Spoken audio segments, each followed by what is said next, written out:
Hi, how are you? Welcome back to my channel. So excited you're here because we're going to be talking about my October reading wrap-up. I ended up reading 15 books for October.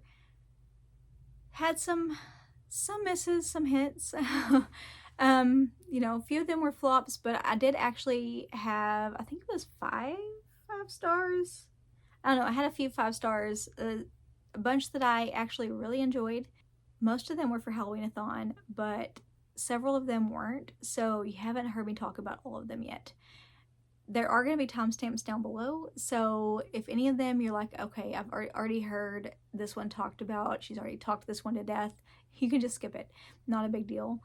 So, before we get into all the books, I want to talk a little bit about my week 6 Halloween-a-thon. I promised you guys a video, didn't get to it. Apologize for that. It's just, things happen. It's how things go. Week 6 ended up being, yeah, just kind of wild. The pumpkin did not get carved. I wasn't able to do it. My husband was super busy with work, so didn't get carved on that week. And I just didn't end up having enough content to have a video. So I just was going to tell you guys a little briefly about it here. I only read one book and it'll be in my wrap up. And I did finish my diamond painting. So there that is. It does glow, like the eyes, nose, and mouth glow, and then there's some little twinkles here that glow. I tried to get a picture. It did not come out really cool because it's just really hard to take a picture of it in the dark. But I did my best, so I'll put it here so you can kind of see it, but it does not do it justice. You cannot see how well it glows because it glows really well. And this one actually came with a frame, so that's good. It really helps. I never know what to do with these. Otherwise, we went trick-or-treating. The place we go trick-or-treating is actually really cool because it's a huge neighborhood. It's a small town, but there's this huge neighborhood there. And there's a school in the neighborhood, and everybody just parks at the school, and then they just kind of walk. And that way you don't have to get in and out of your vehicle. It's a lot easier. And there are sidewalks, so you don't have to, like, be in the street too much. Pretty much the whole neighborhood participates, just about. And there are lights everywhere and a couple of even small haunted houses the kids can walk through, and you know, those giant inflatables and things like that, but it's all decorated. It looks so cool. I took a little bit of video, not much. I'll insert a couple little clips here so that you can kind of see, but I didn't get a lot just because there were so many kids running around and I didn't want to get anybody in the video. But yeah, it was so cool.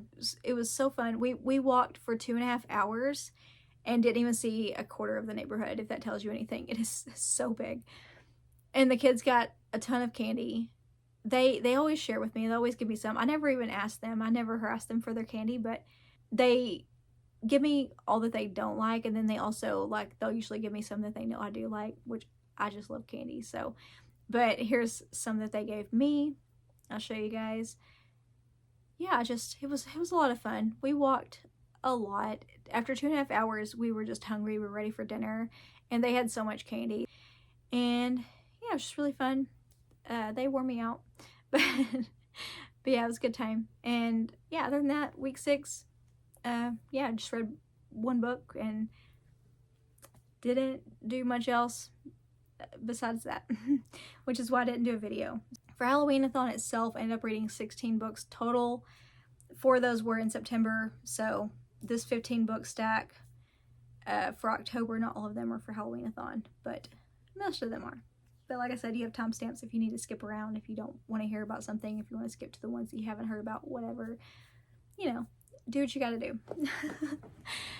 These are in order of, like, least favorite to most favorite. I'll try to, like, talk fairly quickly or not go too far into them, especially ones that you've already heard about. That way we're not here forever. Yeah, let's get into it. First one is my 2-star, and it is Spookily Yours by Jennifer Chipman.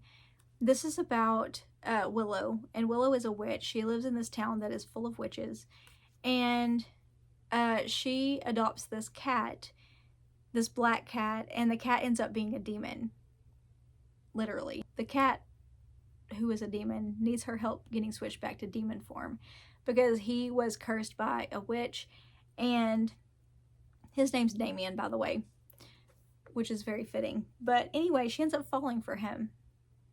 So yeah, I knew that was the premise. Super unique premise. Love that. I love the cover. The cover is so cool. I expected cozy, witchy, autumnal Halloween vibes, and it started off that way. And I thought it was going to be like a cute romance situation. That was definitely what I was in the mood for. And it started off that way. It really did. Until about halfway. And then it did a 180 and it switched to more like a dark romance situation. I don't mind dark romance, but like that's not what I expected at all. And for it to be like half the cozy autumnal Halloween spooky situation and then half like the more dark romance. He looks like a perfect gentleman here, like super sweet and everything, and he started off that way, but then like halfway through we got, I say dark romance, it wasn't like super dark, I just mean he was it got to be very much like super controlling and possessive, like, oh, you're mine, no one else's, that kind of vibe. And it just, I was like, what in the world? It's almost like two different authors wrote it. Like there was a completely different author in the beginning and a completely different author in the second half. That's what it felt like. It was like reading two different books, almost. And then there was some spice that I expected. That was cool. The romance itself, like the dialogue and everything, felt really juvenile to me. It was very mushy. It was very over the top. But I don't know. It didn't work for me exactly. If it had stayed like it was in the beginning, I probably would have really liked it. I would have really enjoyed it. I was really getting into it. And it definitely had like the Halloween vibes and the spooky vibes and the witchy and and magic and all that. I liked it. And also her sister owns this bakery. And she and her sister like run this bakery. Like how cute is that? And she and her sister have like the cutest relationship. Love that. And there was some other things too, like, I don't know, it's like, is that really how that person would react to that? And that's all I'll say, but I don't know. Anyways, didn't work for me. That doesn't mean it wouldn't work for you. I know a lot of people have really enjoyed this book, so I would not say don't pick it up. If this is something that sounds like you would enjoy it, I would say still give it a try. It just didn't work for me, and maybe that's because this just isn't my thing. But I know it's all over TikTok, and I know a lot of people have really enjoyed it, so just personally for me, I didn't. Next up, we'll go into my 3-star reads. First one is All Hallows by Christopher Golden. It takes place on Halloween on this Parmenter Road in Massachusetts, and it follows several different families and several different people on Parmenter Road on Halloween, and you know, for trick-or-treating. And there are, it says in the synopsis that there's a lot of drama between the families, within the families, and within the different people. And then also there are these kids that show up in very vintage outfits that are like begging people to take them in and hide them away from the cunning man. So there's that going on as well. So Christopher Golden, I really do like his writing. He is a good writer. But what I didn't like was that the focus was very much on the drama and not enough on the creepiness for me. And so, yeah. And, I mean, it started off good. Like in the beginning, there's this dad he's setting up what is it called? Like there's a woods that it's like some sort of creepy woods that they set up every year for Halloween. And people come from all over to go through these haunted woods that they set up. Kind of like a haunted house, but it's haunted woods. And he's setting it up with his daughter, and you know, it's really fun and nostalgic. And I was thinking, oh, this is really setting the scene, this is going to be really good. And then it just got into the drama everywhere. So yeah, the drama is definitely the focus more so than the creepiness. The creepiness was definitely the background for most of this book until it gets closer to the end, and then it starts getting more creepy. But at that point I was just like so over it. But yeah, I know some people have enjoyed this, so it kind of, I've heard mixed things. Like there are people that were like me, they were like too much drama, and then I've seen a lot of people that have enjoyed it. So like I said, just because I didn't enjoy it so much doesn't mean you wouldn't. If you don't mind the drama and all that with the spookiness, then you might enjoy it. But I just wanted more of the spooky vibes. But like I said, Christopher Golden, he is a good writer, and I would read more from him. So if it wasn't for his writing being so good, because his writing was good, it would have been less stars. Like, I probably would have given it 2 stars had it not been for his writing being good. Like, that's what saved it for me. But yeah, like I said, you could still try it if you don't mind the drama being kind of more of the focus. Next up, we have The Halloween Store by Ronald Kelly. This is a book of short stories, all featuring Halloween. This had nostalgic vibes. I do have a couple of favorites. One of them, my very favorite one, was called, I think it was called Clown Treats. Yeah, my favorite one was called Clown Treats, and it featured a creepy clown called Chuckles.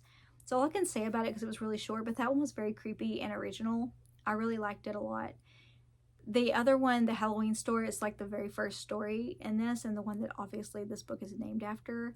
That one was like Goosebumps the Haunted Mask on steroids. It was like Goosebumps the Haunted Mask, but a more gory, disturbing version, more for adults, because it was very messed up. That one's really good.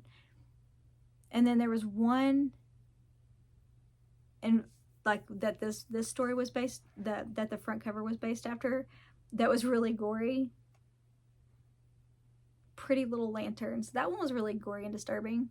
It was pretty good too. There were some in here that were misses that like really didn't work for me at all. That were, you know, they had some kind of, I don't know. There were some in here that didn't work for me at all, and then there were some that were pretty good. Lots of nostalgia, lots of Halloween vibes, lots of spookiness. So yeah, it was a good mix. Just like any short story collection, there are some that I really enjoyed, and there were some that were misses. So, but yeah, it was a good time.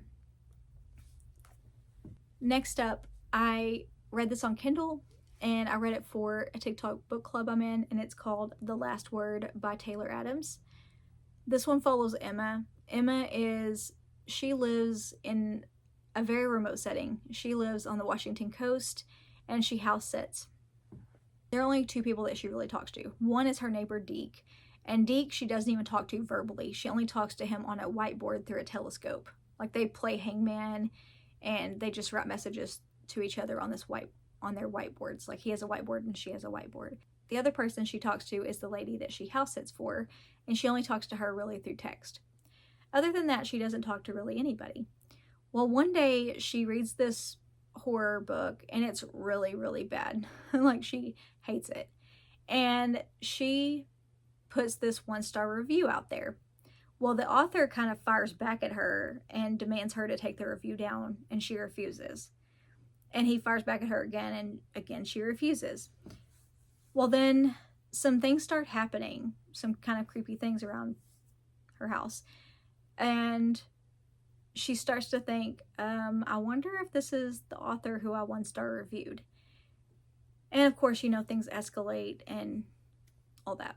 Oh, she also has a dog named Leica. I forgot to mention. She does have a dog named Leica. So she doesn't live completely alone. She has her dog named Leica. But anyway, so characters were really interesting. Setting was, you know, pretty perfect. It's like it's rainy, and it's, you know, she lives on the coast, and great setting. Interesting premise. Definitely make you second guess leaving 1-star review, that's for sure. I don't think I have ever left a 1-star review. Like, I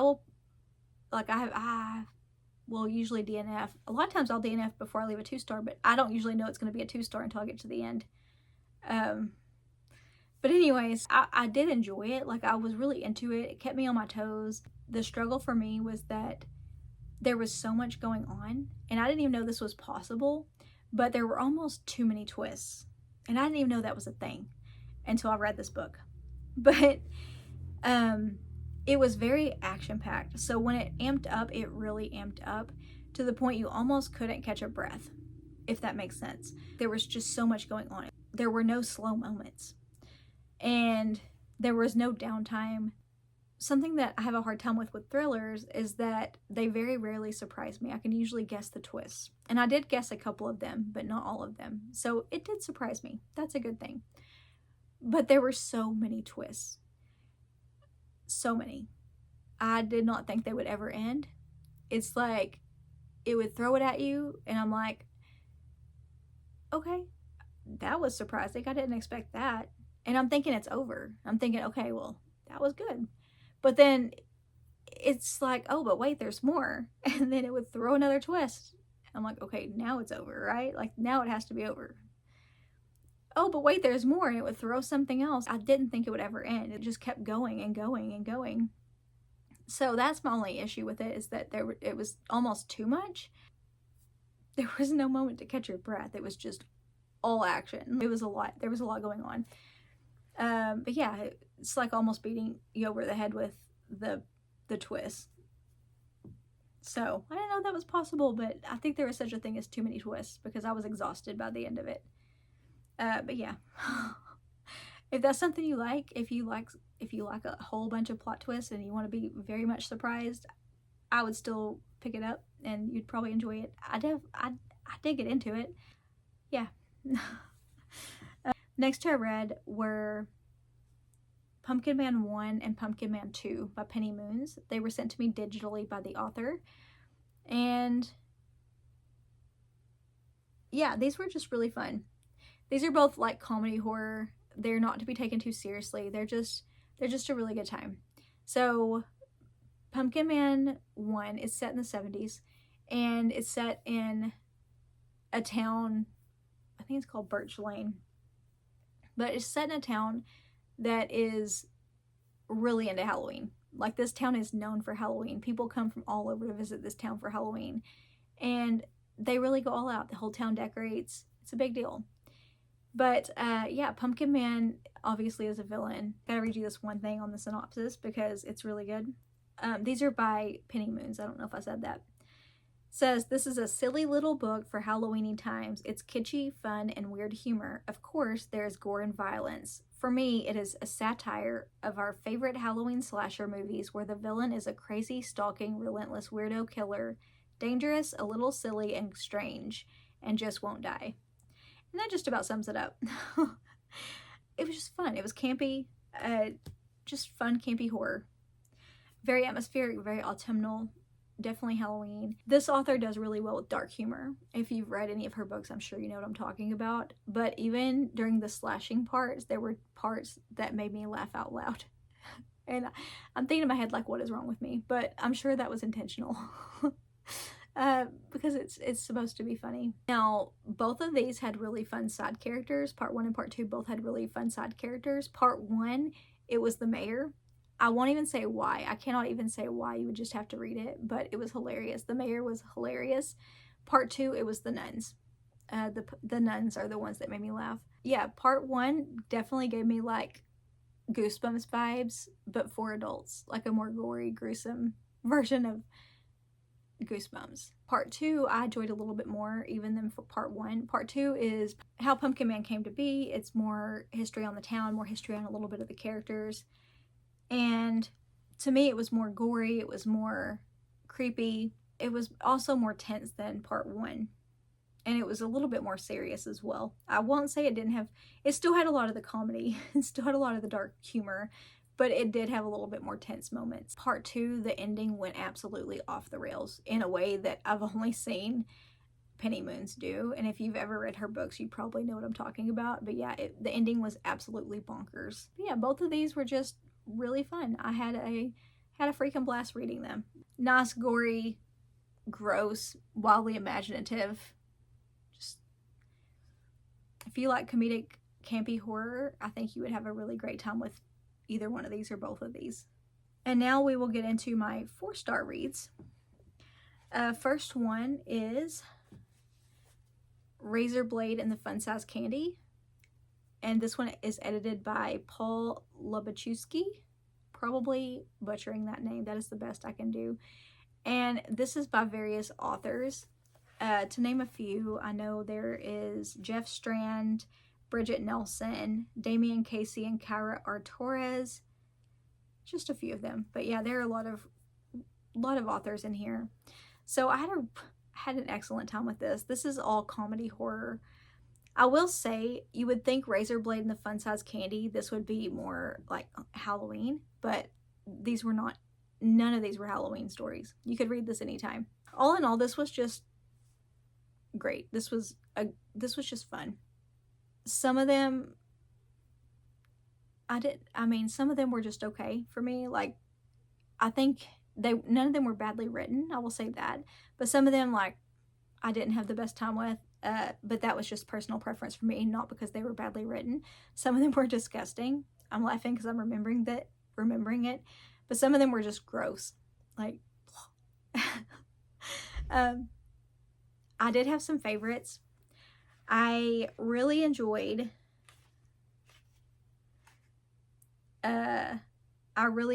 Torture Porn for Prudes by Jeff Strand. That one was so funny.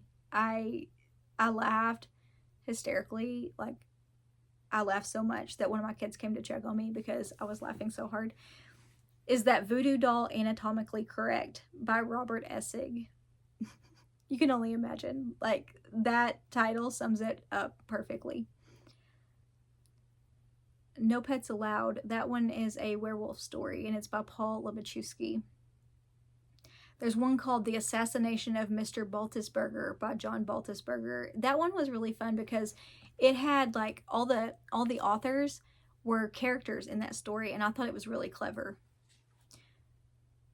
Voodoo Lemonade. That one. That one's great. It's by Michael Allen Rose. It's a little girl with a lemonade stand. And all I can say is it's a revenge story.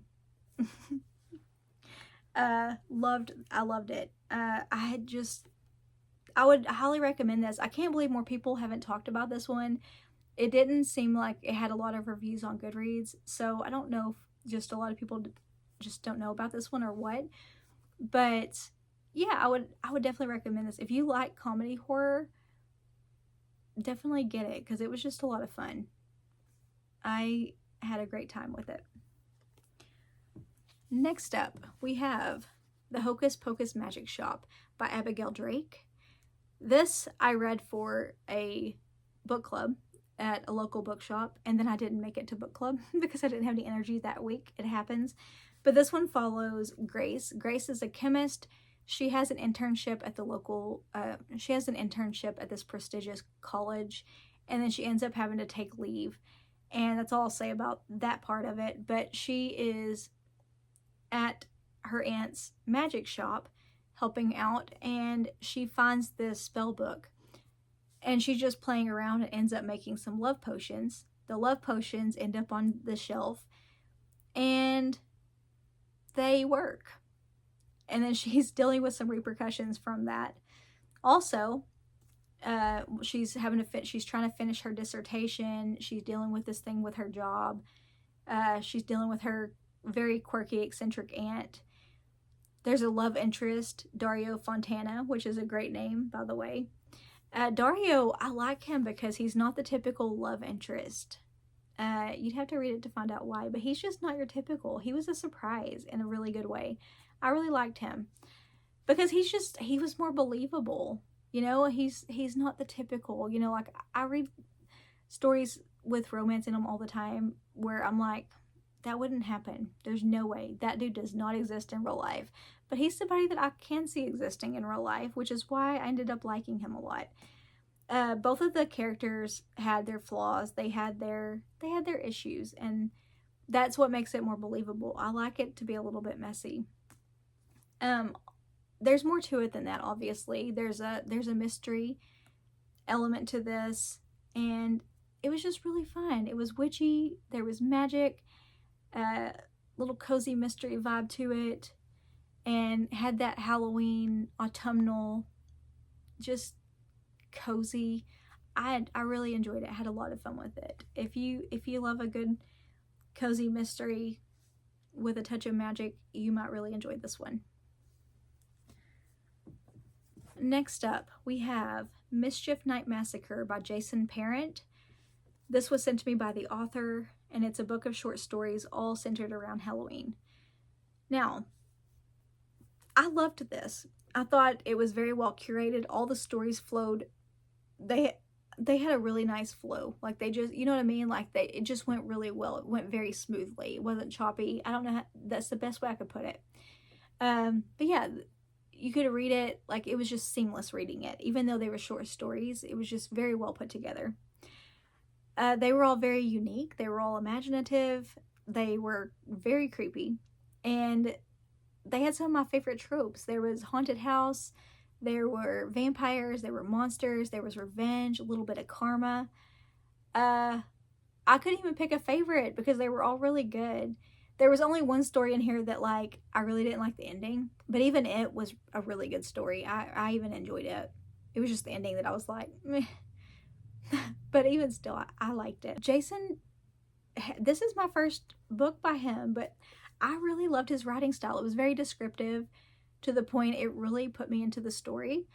And another thing I noticed is, I mean, these are all short stories, but the way he's able to create a sense of dread in a short story, I mean, some of these were only 20-25 pages, but he's able to create a sense of dread in those short few pages. It was mind-blowing to me. Mind-blowing.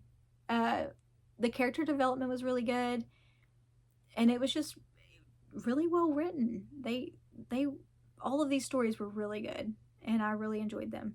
And now I have to go and see what else he's written, because I would love to read a full book by him, a full novel, because yeah, he's really good. I loved his writing style. Nice and creepy. I would definitely recommend it. Definitely Halloween vibes, definitely spooky. Had all the creepiness was there. Definitely all the creepiness, the right amount of gore. It was great. Next up, So Thirsty by Rachel Harrison.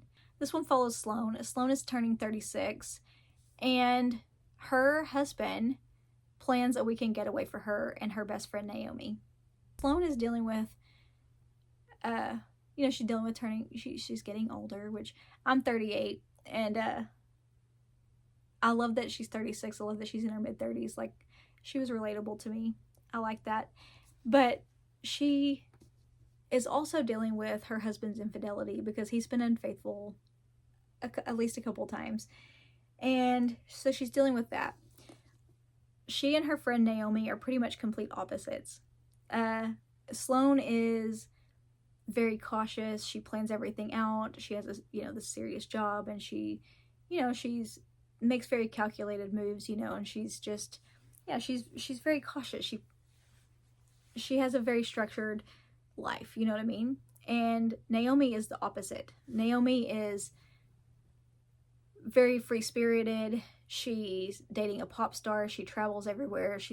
Has a glamorous lifestyle. She grew up privileged. And Naomi is she's a lot of fun too. But these two are best friends. They've been best friends since grade school. And they have a really beautiful friendship. I love their friendship. So these two they're at this weekend getaway. And it's at this very snowy resort in this cottage. They're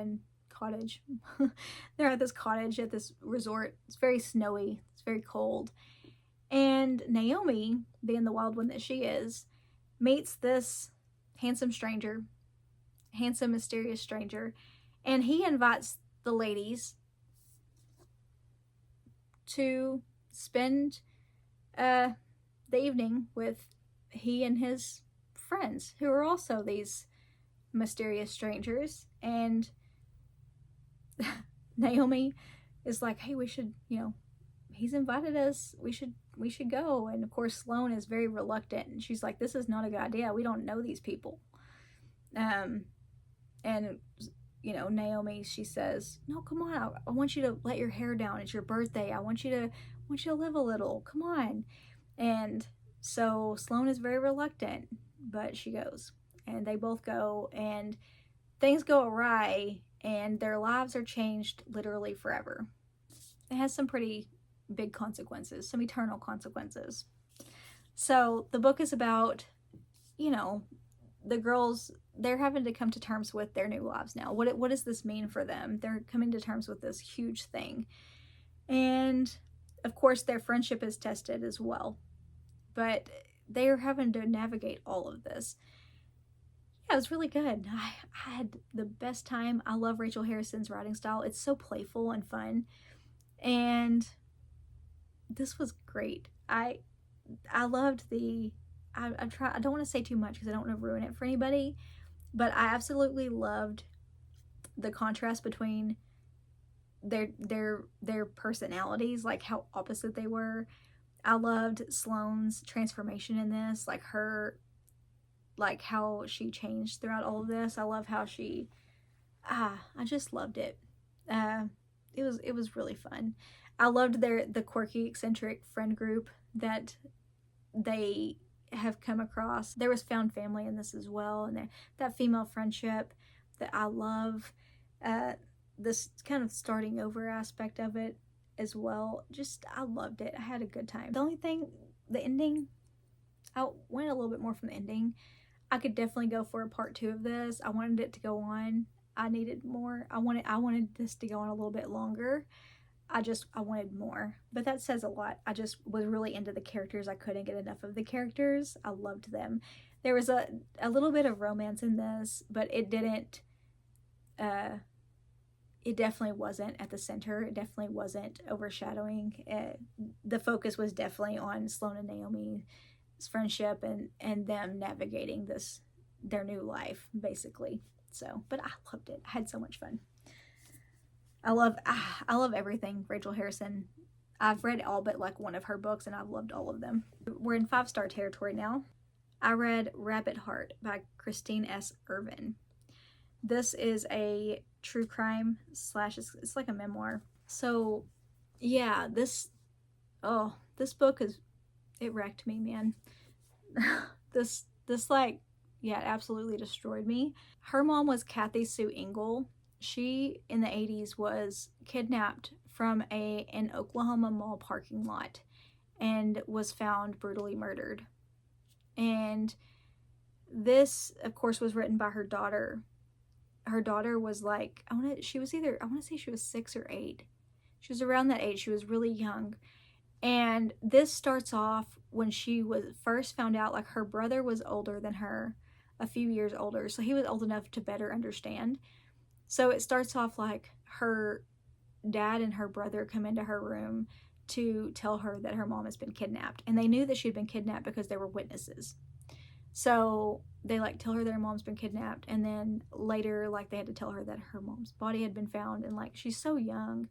But it's haunting, it's heartbreaking. It literally gave me chills. It's, oh man, it's gut-wrenching, man. It's gut-wrenching. It like destroyed me.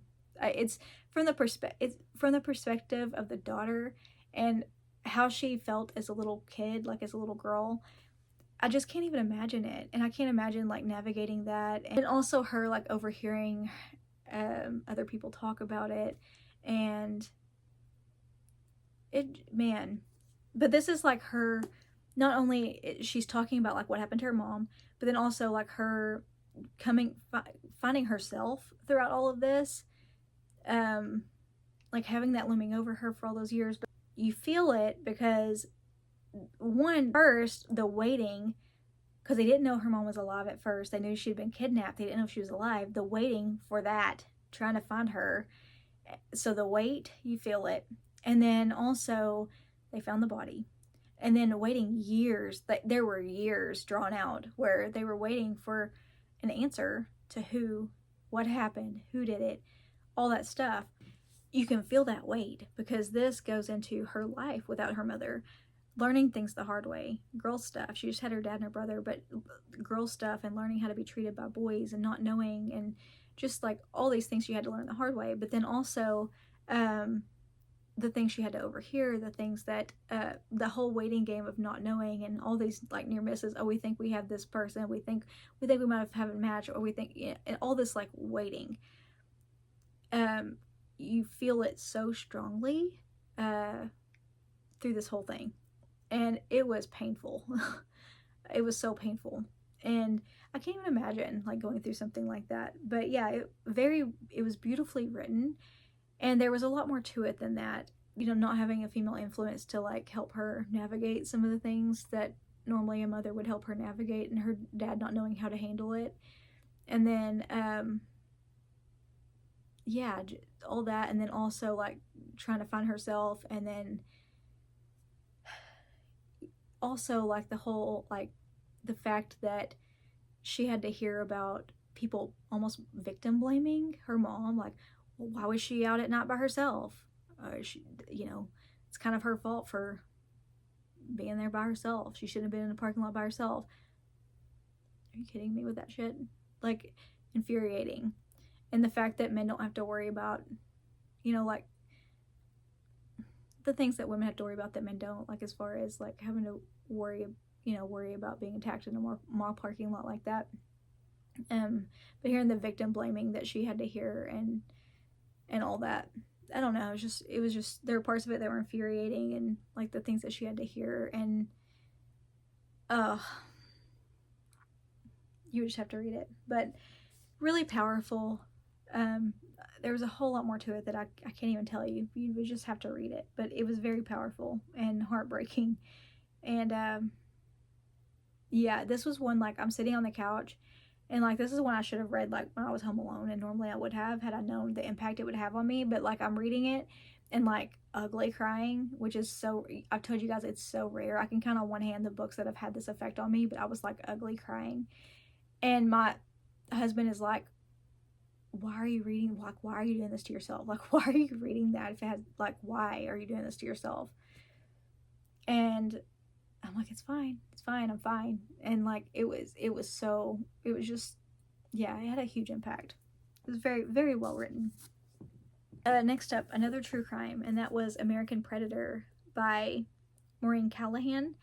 This is about Israel Keys. I don't know if you guys remember, but this isn't a spoiler because it's on like page 1, but Samantha Koenig from Alaska, it was in the news. It was huge in the news, but she was kidnapped from a coffee kiosk, and it all happened on camera, and it was huge in the news. There was like there was a ransom note and all this stuff, and I won't go into too much detail because I don't want to trigger anybody, but it was like huge in the news for a while.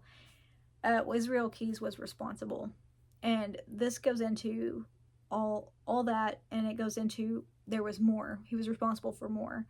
So what he's freaking terrifying, y'all. Like, he's absolutely terrifying because he doesn't fit the mold of a typical serial killer, and he went undetected for years and years and years, and it was a miracle that they found him with her, because yeah, he doesn't fit the mold.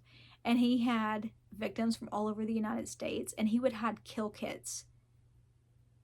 He hid kill kits all over the United States. And then he would just go back to Alaska and live his normal life as a construction worker. And he had a daughter that he was devoted to, and, you know, nobody had a clue because he didn't fit the freaking mold. And he's just terrifying, very meticulous. And yeah, he didn't have a specific type of victim he would go for or anything like that. And yeah, you would just have to read it. This was, again, very well written, but it goes into his interviews and the things he said and the kind of his reasoning, if there is any reasoning, but it goes into all of that. Very fascinating. And because, you know, I'm interested in like why people are the way they are. That goes into like his upbringing and all that.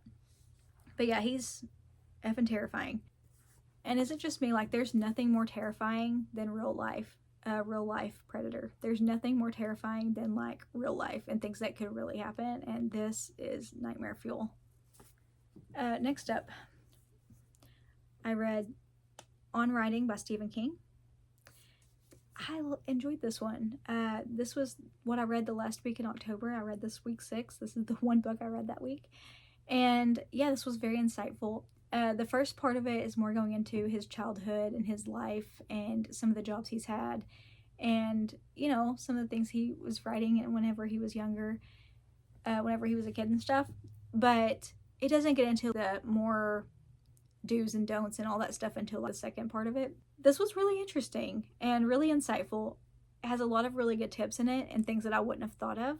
What I found inspiring was the fact that it did not happen overnight for him, and even Stephen King got a bunch of rejections before he got a yes. So that gives me hope. Which I haven't put myself out there enough to get a rejection yet, but I will, and I'm sure I will have plenty of rejections too. The fact that it didn't happen overnight for him, and he just kept pushing. He kept all of his rejection letters, and he just kept going. He goes into all different tips in here about the different writing tips and do's and don'ts, and how to find publishers and how to find literary agents, and he goes into all that, and a lot of different tips in here too that I wouldn't have thought of and I hadn't thought of, and I'm glad that I read this. And I love that he doesn't say this is what you have to do. I like that he says this is what works for me. It might not work for you, this might not work for everybody, but this is my process. I love that he says that, and he didn't get all cocky about it. But yeah, I really enjoyed this. I love learning more about his life. I love learning more about how he got his start, his upbringing. It was just really interesting. I really enjoyed it, and I got a lot out of it. So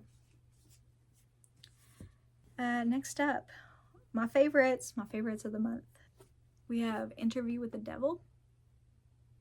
This was really my favorite, but because Resurrection is after this, I'll talk about it next. But this was really my favorite. Interview with the Devil by Michael Harbron. I've talked this book to death, but I love it so much. I was transfixed as soon as I started reading this. I knew I was going to be into this. Like, I was absolutely transfixed. It was so good. Yeah, this follows Joseph. Joseph had very religious parents, and whenever he was young started seeing demons. He was the only one that could see them, so you can imagine what that could do to someone's mind. But as an adult, he has grown very cynical toward religion, very negative towards religion. This first one is definitely more, while there is horror and there are gory moments and creepy moments, it was more thought-provoking and more intriguing. And this one definitely, like, it's a slower burn. It takes a little bit to get to the actual like interview. However, it's definitely worth it. This is more like world building. It's more getting to know the characters. It's getting to know Joseph. This is more like getting everything set up for the rest of the series, because this is part of a trilogy. So this is like setup. It's world building. And this one, like, I don't know that I mentioned this in my review, but Lily is his literary agent, and I freaking love Lily. Like, Lily is like one of my favorite characters. I love her. I love her humor and her wit, and I'd said that in my written review, but I don't know that I said that in my like review on here. It does take a little bit to get to the actual interview with the devil. It doesn't happen until toward the end, but let me tell you, it's worth it, because the devil is fascinating. He is such an interesting character, and yeah, he has quite the personality. So that's all I'll say about him, but yeah, he's very interesting. And I pretty much, as soon as I finished this, knew I had to start book 2 immediately, because I couldn't wait. This one was like absolutely genius. I felt like it was a masterpiece, and so good, so good. I love his writing style. I thought it was really unique, and yeah, it's really good. And then I read book 2, Interview with the Devil, Resurrection.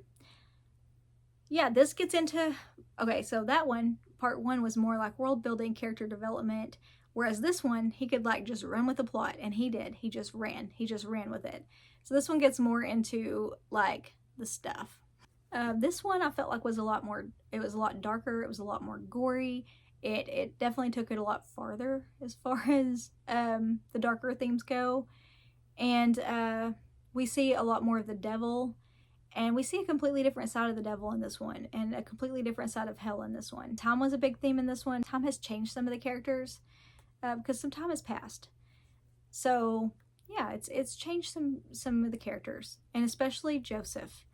And like, not only has time changed him, but fame has changed him, and there's some other things that it has also taken its toll on him. And you'd have to read it to find out what those things are. But yeah, he's changed. Joseph has gone through a bit of a transformation. In this one, like, we do still get glimpses of Joseph's childhood, but the pacing in this one is a lot faster. Because, like I said, the world building, all that, I mean, we still had a little bit of world building, but mostly we got most of that out of the way in the first book. So the pacing is a lot quicker. But yeah, like, everything is so descriptive. And it was like so vivid in my mind that it felt like I was there. It was just really good. It was so good. So thought-provoking. It was dark and it was violent. This one was so much more violent than the first one. The first one did have its moments, but not like this one. This one really took it that extra mile. Definitely. Yeah, definitely check trigger warnings if you read it, because this one definitely went there. I freaking loved it. I'm obsessed with this series. I'll definitely be reading book 3 in November. And actually, he sent me another one called The Witch, and it's supposed to, he said to read it in between this one and book 3. He said to read The Witch in between, so I'm excited about that, and I can't wait. So he did send me that one. That's all for my October reads. Next week, I will have a book haul for you, and it's a pretty big book haul. Anyways, I will see you next Friday. Bye for now.